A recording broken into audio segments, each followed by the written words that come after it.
fixing my, getting everything all worked up, and we are ready to go. It is Monday. We know what that means. It is Monday Mindset Monday. Good morning. It's Carol Sue, aka Naughty Boss, live with two sisters and a sleepy sister at that. My name is Janice, aka Wellness Diva 5.0. It is Monday, September 27th, and it is the last Monday of this month and also the last Monday of the quarter. So let's dive, right into mindset. Take the mic away, and then I'm going to take it back. Yeah, there you go. And that's okay that you're sleepy. That means that you did not sleep well. You know, as mind coaches, as health coaches, we are no different than you. We have days where we're stressed. We have days where things are way heavy on our hearts, our minds, and we get disrupted sleep like everybody else. So how do we preach to you about Monday mindset and how to deflect all of that crap into having a good Monday mindset? So we're going to try our best because we've got a lot of stuff going on, which I'm sure a lot of people can relate to. This week was a harder week. You know, we obviously, it was the year anniversary of our dad's passing, and then yesterday was the year anniversary of his actual funeral. So those things naturally, you know, like we talked about, any of the first of that year, and you know, from then on out, they're still heartbreaking. They're still way heavy on your heart, but the first are always just that initial, you know, you've reached that milestone of that person passing or whatever the heartache may be. So we knew that, we embraced that, but then now you add that to the mixture of what's going on in your own community, what's going on maybe in your school system, what's going on from a standpoint from a country. And I'm a firm believer of the way that you get that right mindset, and it's not easy. So I want people to understand that the suggestions we make, we struggle with ourselves, and that's why we share them over and over again, because habit and doing the same thing over and over again each week in the course of the action that we're placing them in is all for a purpose, but does not mean that it's perfect, does not mean that we don't falter at times as well, or that you falter. So we share, we're always authentically us.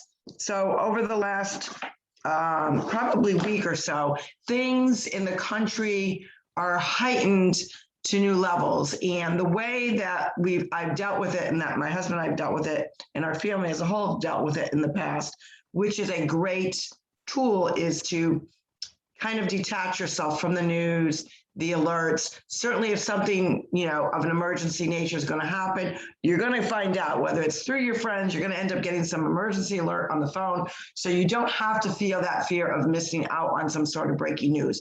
Believe me, the breaking news will find you. And sometimes it's all not that breaking to begin with. However, this week, I think it was probably because for me personally, my emotions were already kind of up and down, you know, just because of the mindset that I was currently in. And I fought very hard in following the pattern that we worked really hard to set up for ourselves and for all of you to really get through those, because, you know, life is all about ups and downs and bumps and twists and turns and deflections and all of that happy jazz.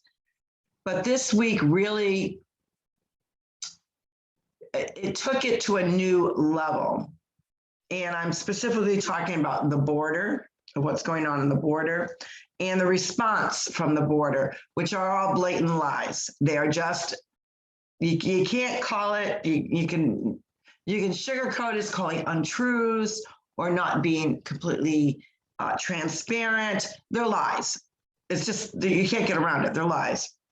So in that research of what they were talking about regarding the patrolmen at the border, the Horse Patrol, and knowing that the history of, I believe it goes back to 1806, they talk about the split reins. This photographer was really catching in action the dangers of people crossing the waters, remembering that a horse weighs a lot.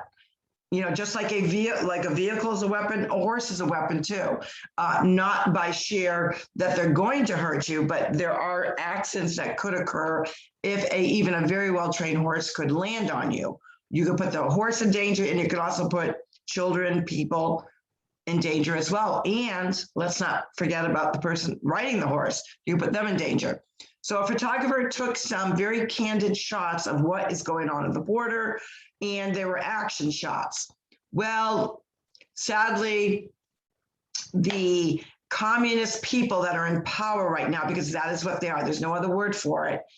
The communist people that are in party right now took that particular picture and formed a narrative around it. And the narrative that they chose to use was that they compared it to slavery. And I heard a very great reporter talk about, and there's not that many great reporters out there, we know that, but really talked about that a slave, and to understand what slavery truly is, a slave didn't choose to come over here. They came over in chains, in slavery. They were bought and sold to be a slave to an owner. And so what they did was they used the terminology of the reins now as a whip and are comparing that to whipping a slave. That is a blatant out and out lie. The photographer came out and said that you are misconstruing that particular photo that I took. That is not what happened there. I witnessed it. I had a bird's eye view. My eyeball is in the lens. I'm zooming in. I know exactly what transpired. Then you had others come out in defend of these Border Patrol police officers and really talk about, you know, what exactly they go through. And I'm going to give you, and it's from a gentleman named Andy Lewis, and I'm going to give you exactly a snippet of what he had stated. Definitely the best job he's ever had. You become one with the horse. They learn to trust you. They will go to the end of the earth if you ask them. Someone just got her makeup done. I just noticed that. Yes, Oh, it was done beforehand, but somebody was, well, we'll talk about that later. Okay. They learn to trust you. They will go to the end of the earth if you ask them. We train every day with them. Definitely the best partner I've ever had. See what's in my hands? Those are split reins, not whips. They are 6 feet long. They are split for when we go into the brush. If we go through thick brush and a tree branch gets caught, it will just slip right through. The reins are connected to the bit. The bit is in their mouth, and the last thing we want to do is hurt our partners by tearing up their mouths. You have seen the video of the agent spinning the rein and or the photo when non-citizens get close to the horse. It's to create distance between the horse and the person on the ground. Our horses easily weigh 1,200 pounds. They can step on someone and break a bone or kill a small child of a person who gets too close. We also spin them if someone attempts to grab the reins, because the last thing you want is someone who doesn't know a thing about horses to have control of the horse that you are on. If non-citizens attempt to gain control of our reins, it is considered deadly. The horse can freak out, jump up and roll with you on them.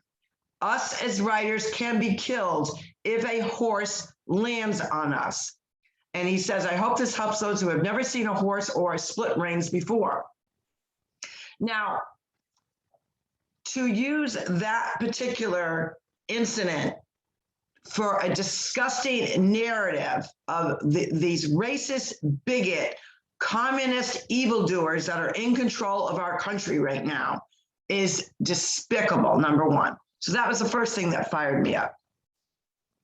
The other thing that fired me up was really understanding, and I'm only getting snippets, obviously, of a book that is probably, and for those of you that are listening and can't see me, I'm taking 5 books, and I'm showing you the thickness of these 5 books. That is about the thickness of this spending bill. Now, they originally told you it was 1.5, then it was 2.5. It's actually close to $6 trillion because it's over a 10-year span. So most Americans don't know that, number one.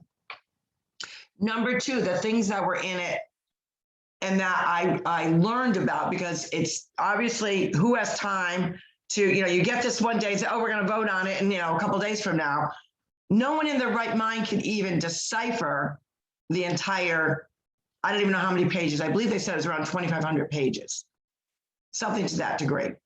Bigger than the Bible. And they want you to decipher that and make a decision that is not only going to impact the current generation, the generation ahead of us, below us, below that, and below that. We're talking probably 3 to 4 generations thick, that this thick taxing bill, multiple trillion dollar, between 5.5 and $6 trillion is going to impact our country. So learning snippets of it, which were only snippets, I was fired up, didn't sleep. And then the last thing I want to go into, and then I'm going to turn it over to you,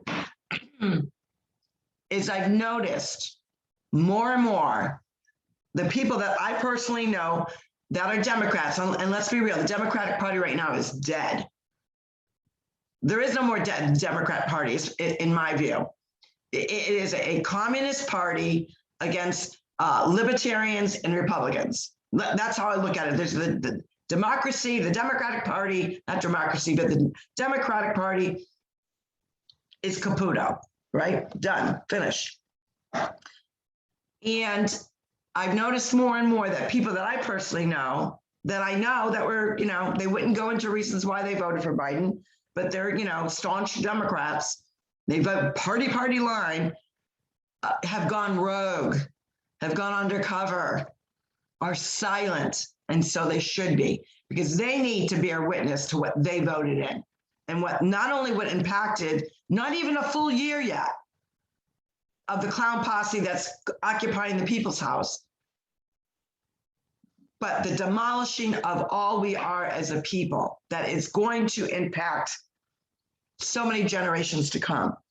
And I implored you all to listen to Robert Welch from his 1958 speech, and it's entitled Insider's Plan to Destroy America. And that was in 1958.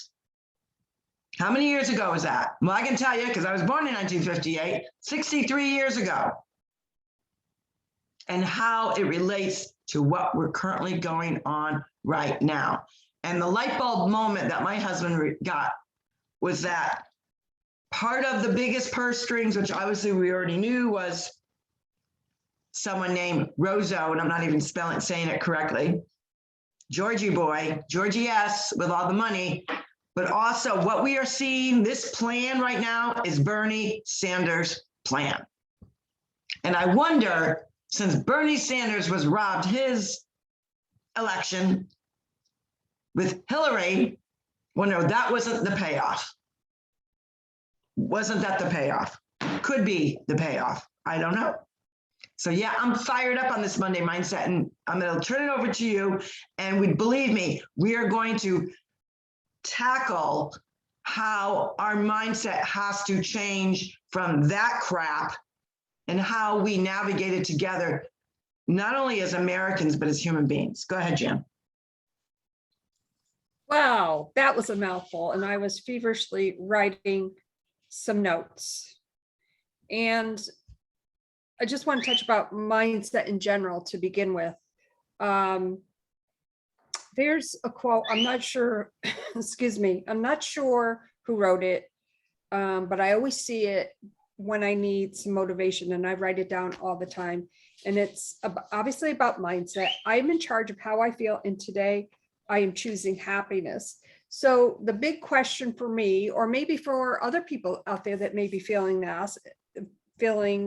the velocity of all the atrocities happening in our world today, and how that affects our mindset. Well, what we do, or what I do, is try to work through that. But how do you work through it when you're just blah, right? And how do you get to that point of choosing happiness when you feel? For some, it may be a process. For me, it's affected in different ways through my sleep, so forth, so on. So I just want to say that we experience that as well. For me, it's the process of acknowledging how I feel. Not only the acknowledgement, but come up with creative ways to get to that happiness point. That is sometimes difficult. That is something that I do struggle with. And as a result, for me, you know, and I probably shared this before, it's limiting my time on TV, so forth, so on. Now I want to touch upon some of the things that you brought up, Kasu. And I'm going to start from the bottom up because I was trying to read my handwriting here because I was writing so fast. So you were initially discussing the Democratic Party, and you know, we do have family and friends that are Democrats. And one question that I was trying to have answered before the elections is, we, at that point, when I was asking this question, we all knew at that point who we were going to vote for. But the question I was specifically asking was, do you know what you are voting for? Now, obviously we can't know everything, but for instance, maybe a young couple, it may be, you know, education, so forth, so on. So that is different for everyone. And I'm not sure that we all know the full extent or the agenda that every candidate may have. Excuse me, that was never answered. Nobody ever answered me on that. And I really wanted to know, because I want to educate myself on why people do what they do. That's important in our line of work. It's important in what I do every day. So now we're at the point where you had mentioned that I picked up on what they voted in. Was, and this can be debatable for centuries to come, do we really know specifically that he was voted in? I don't think we will ever get that answer. I think I know what the answer is for myself, from what I've seen, what I've researched. So I would love answers to those questions, but I don't think we'll get them. The other thing that I want to chat about is that Robert Welch speech, the Robert Welch speech in 1958. If you haven't, I listened to it last year, definitely going to listen to it again. And you have to remember, that's before, unfortunately, JFK was assassinated. I think history is a lost, I'm just going to add to that. I think history is a lost art, is a lost education. And that's a flippin' shame. We need to get back to basics. So if you haven't already listened to it, don't just hear it. Don't just play it in the background. Listen with intent. You will definitely learn something from that. Okay, my next subject. Bernie Sanders. Let's go back a few years. There was George W. You know, we can go through all the list of past presidents, but I want to focus on the plan. The plan was something I think that we have to remember was disrupted. Let's be real. Was disrupted in a huge way when President Trump was voted into office. My personal feeling is Hillary was supposed to be in that place. I'm just going to interject for Love the name Billary. I'm writing Yes. that one down. Was supposed to continue that plan. We had 8 years of what we thought at that time was the worst president. Then it was to be Billary. And I think the conception was, well, the infinite person that she shares her life with was president for 2 terms. So they assumed that it was a given that she would be in for 2 terms. So now we have President Trump. Then now we have the tick. And for those of you that don't know what the tick is the person occupying 1600. And if you want to know what the tick is, send me a message and I will be happy to share that with you. So what I've seen, what I've researched, what I listened to, I think it's Bernie Sanders' plan. It's almost like a banana split. I'm going to use that analogy with food. So you have the ice cream. No, first you have the bowl. Then you take the ice cream out, your ice cream scoop, put the ice cream in the bowl. That's not what happened. It's all in reverse order now. So now they're going back to point A and creating all this havoc. So that's my kind of short take on all of that. The budget, and again, I'm going in reverse order. There's a lot I could say on that. And all I have to say is obviously that plan is not vegetarian or vegan because there's a lot of pork in it. Although 2,500 pages, we go from 3.5 trillion, but it's actually 6 trillion. That's a problem. Let's chat about the border crisis. Our grandparents, many of our ancestors, and for our viewers and listeners, your ancestors in all likelihood at some point came to this country for a better life. We wouldn't be here today if that did not happen. And I could talk about this for hours, but I'm going to keep it really short. The time has come to show our support for not only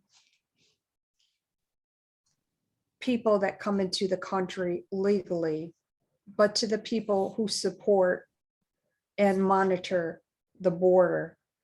Borders are there for a reason. I'm not saying, and I want to make it clear, I am not saying people or immigrants from other countries can't come here.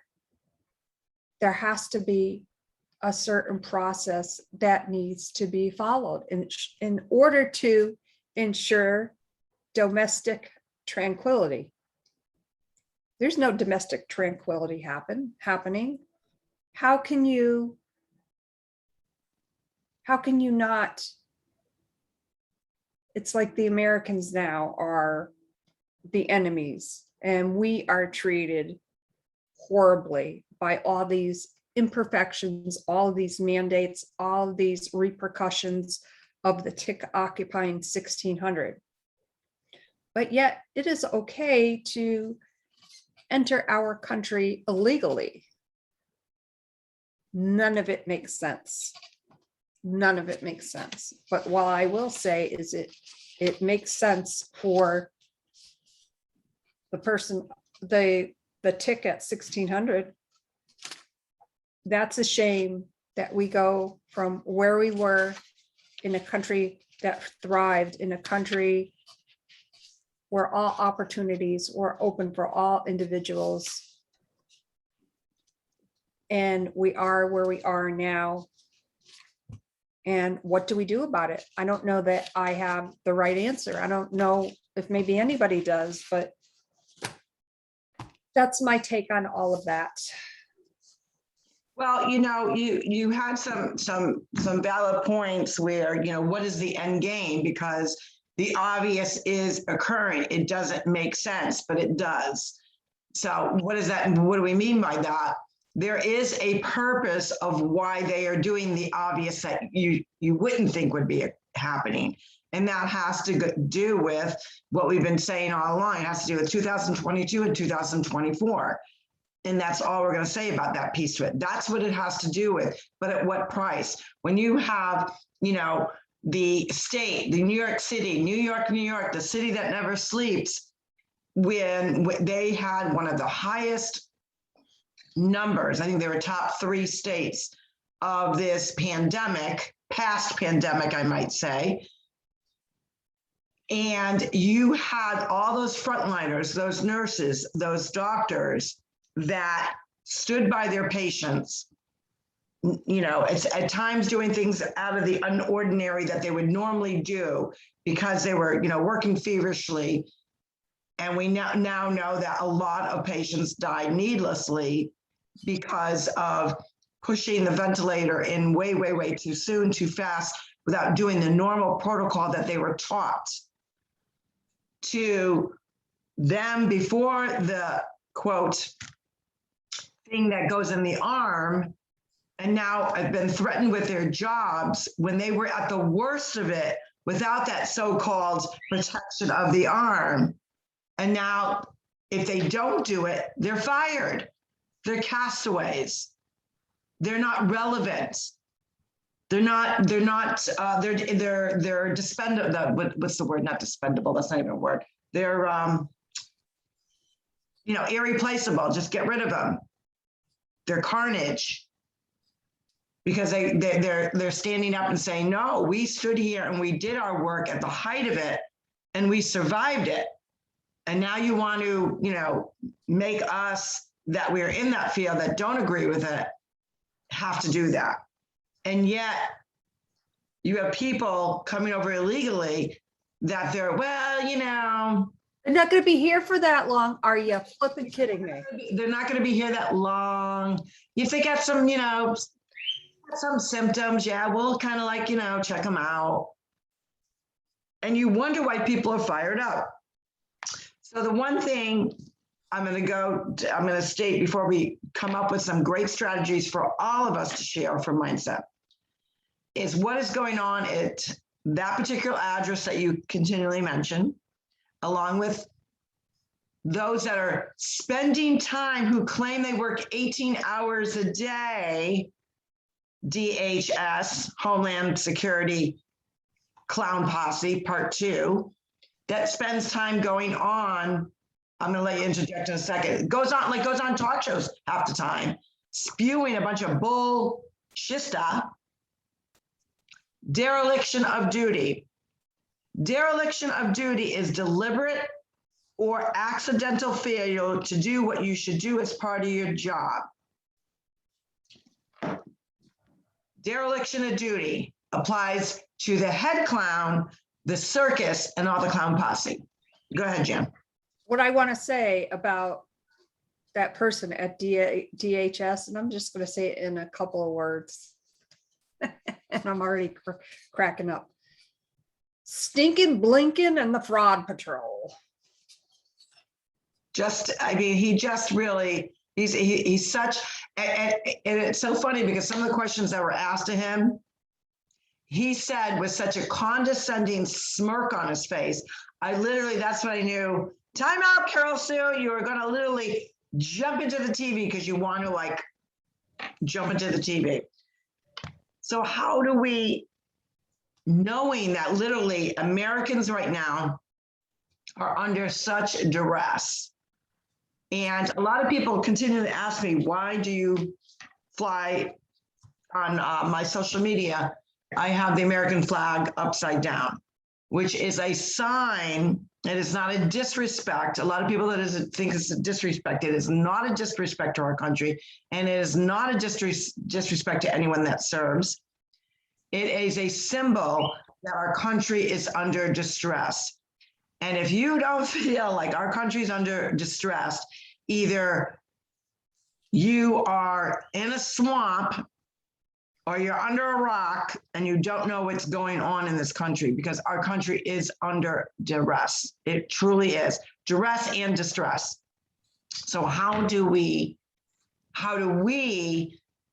as well as all of you, find and navigate ways to, de-stress, which is very difficult to do when you're stressed out, when you want to like jump in the TV, when you're tossing and turning at night. I mean, this whole week I tossed and turned every single night. I still got up and did my thing. I still preached what I knew I had to do, but I found it extremely difficult, not for myself, for my grandchildren, for my children, for my grandchildren, and for my grandchildren's grandchildren, of all children. Let's not even get into even the comprehensive sex education, the CRT bullshit. Okay? So you have all that weighing, or at least for me personally, I had all that weighing, and I'm imagining these future generations of what kind of world we are leaving them in, and what can we do? And there's something to say about what we talk about, and we have to practice what we preach. And this is actually the first time I've watched the news as much as I did this week. And I used myself as an experiment to see if I could, in probably one of the worst weeks in history, from a media perspective, to watch it. But I thought, let's see where this goes. And it didn't go well. I didn't sleep well. John said I was yelling in my sleep. I woke up all hoarse. So it's impacting my well-being. And I'm sure it's impacting all of your well-being. So what can we do? A lot of people choose to, and it's funny because I think of, the Democrats where, they were warned about who they were voting for. And when I refer to voting, do I believe that he was voted in? No. But do I know people that voted for him? Yes.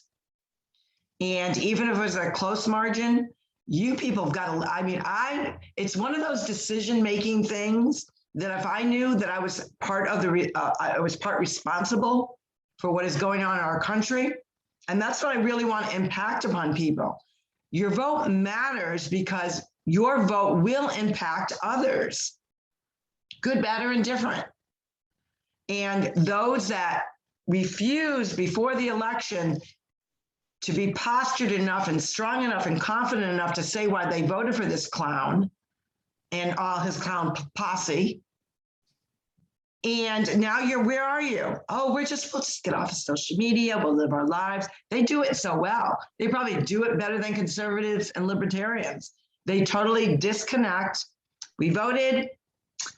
We didn't really have to say why we voted for who we voted because, we're Democrats. We don't have to do that because we are elitist. They're all elitist. Even the ones that I know are elitist because you can't even have a diplomatic posture conversation with them because they won't even they'll interject only one way, but they're incapable of being open-minded to all sides. That is the difference between libertarians, Republicans, conservatives, and Democrats. The other three have the ability, not all, but for the most part, have the ability to be open-minded and willing to understand the other side.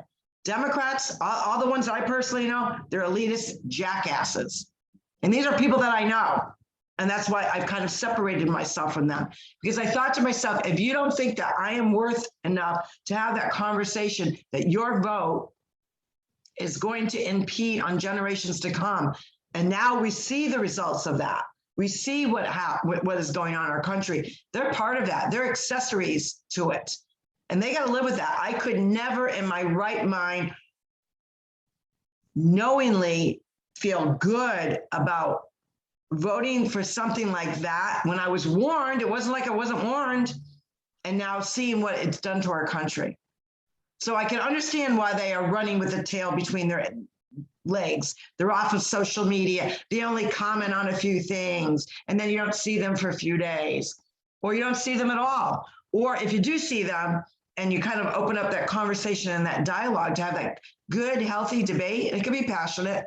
They sit there with their posture and their little smirking, and you find that I'd rather be silent.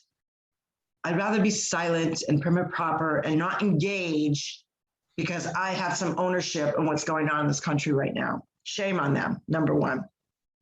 But number two, how do we deal with that?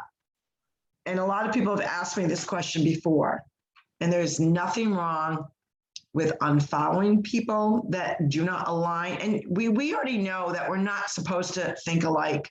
We don't look alike. We're not supposed to think alike either. But you're supposed to have enough respect and mutual understanding of decency from one human being to another and how your decisions impact other people. So it is okay to unfollow them. Heck, if you want to unfriend them. If they're distressed, if they're putting you in a distress mode, unfriend them. Nothing wrong with that. That's confidence. I had a person about a month ago who gave me, and I chatted about it on this podcast, who gave me a very, she messaged me, and I was very postured and respected her perspective. I didn't agree with it because I really felt if you really cared about me, you would have picked up the phone and have that conversation to understand really what happened. But you came up with your own narrative of what you think happened. And she said, you can unfriend me if you want. That's on you, girlfriend. That's on you. You want to unfriend me because of something you think you know how it transpired. That's on you. So someone said to me, well, did you bother to unfriend her? No, because I'm not the one who initiated this crap. I'm not the, like, if I don't understand what a quote friend is saying, or maybe I'm interpreting it just like the same thing what's going on in our country, you either go find out to the source, find out the information, and then evaluate, okay, well, I didn't think of it that way, or I understand what you're saying, that that's what you did, I don't agree with it. Then you can say I don't agree with it. But to lambaste somebody after the fact, when you don't even have all the facts, shame, that's a coward. She's a coward.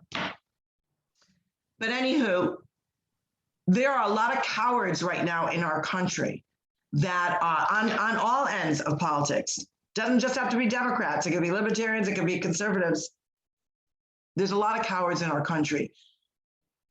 Unfollow them. If the news is stressing you out, like we said, like I'm going to practice. Today I'm starting day one because I have to recharge my brain again of not making sure that in my household, because that's something that I can control. And I already told John, I said, you turn on the flipping news, you're going to hear from your wifey, and I'm not going to be too happy about it because I don't want that garbage ongoing on. We can't control what they do. We have to stay abreast, especially of this ridiculous spending bill, but we don't have to have the news on all the time. And I'm boycotting the news. Starting today, I'm going to try to do a 30-day cleanse. That's what I'm calling it. A 30-day cleanse to de-stress and impress. So I'm de-stressing from what is distracting me from being the person that I want to be to impress that I can do it. And I know I can do it. And I'm going to prove to myself that I can do it. And I'm and really including all of you to follow that trend, to really decipher what's important to you, understand and knowing what you control and what you can't control, and put those distractions that are totally impeding your thought process and who you are and your mindset, because it impacts your health and wellness. Like I could feel my blood pressure already skyrocketed this morning before I even got up because I didn't sleep well. We always talk about how sleep is so important to your health and wellness because that's what our bodies naturally repair itself. It also automatically puts you in that mindset that I can achieve anything. I can be anything. I can do anything. But you don't feel that way when you wake up already sluggish, already irritable, already hoarse. So you've got to find positive ways in which you can control what the outside is trying to control within you. And you can do it. You can do it. We all have the steps to do it. So that's one. Deprogram from the news. Your alerts on your cell phone, your media, your iPhone, your iPad. Click the no button. Notifications off. If you're following news channels, unfollow them. I promise you, if it's really breaking news, someone's going to call you, text you, or you're somehow going to get some sort of alert on your phone. You don't need to seek it out. We need to seek out things that are going to help us, not destroy us, destroy who we are, destroy our feelings, our well-being, because I promise you within 6 months, you're going to find more and more. And we're already seeing a lot of this now, sadly. A lot of people suffering from depression, stress, automatically going on medication, which I'm not a believer in that.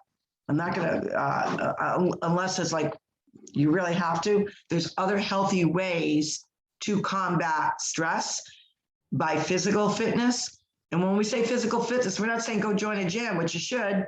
But if you're not going to join a gym, I'm not a gym person, my husband is, go out, do some sort of physical activity, swim, run, jog, power walk. Use within your home, there's so many objects, right? So get that physical workout in. That is going to de-stress you because it's going to increase your endorphins. And then really the third thing I suggest, obviously besides eating well, good gut nutrition, is making sure your circle adds value to you. You don't have to automatically think alike, because you do have friends with opposing views that are still good people. And include them as long as they are willing to have those conversations with you in a very passionate but respectful manner. Of course, keep them in your circle. If they're not serving you, get them out of your circle. I don't care if they're family. I don't care if they're close friends from years ago. I don't care if it's someone that you follow on Facebook. If they're not adding to the goodness of your circle, boot them out of your circle. You don't have to be mean about it. You don't have to be vicious. You just kindly back away. And those are my 3 things to help you with your Monday mindset. Jan, what do you have? I know you got 3 things.